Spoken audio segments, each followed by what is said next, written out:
Sokomandi tuntaweze kwa Mungu zonde fetsade upando wa chifumo wonye uzazanga zosezo povuta ine mtima mo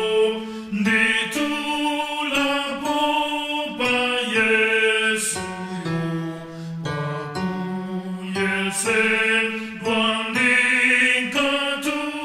kwambu Yesi ndikalabu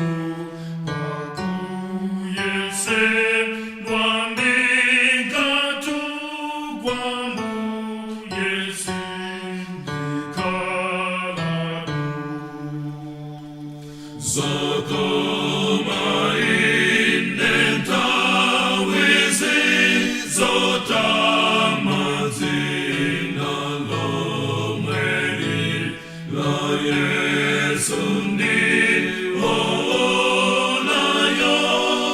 yopatsada loloseri nilakalaka iyeyun ofera inepasitu bakulanka wa inebinnichu razina lomeri bakulanka wa inebinnichu razina lomeri Sokoma etunta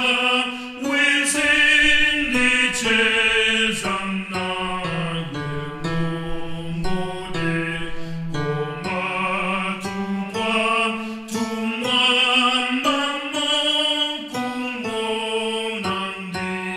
Popo sako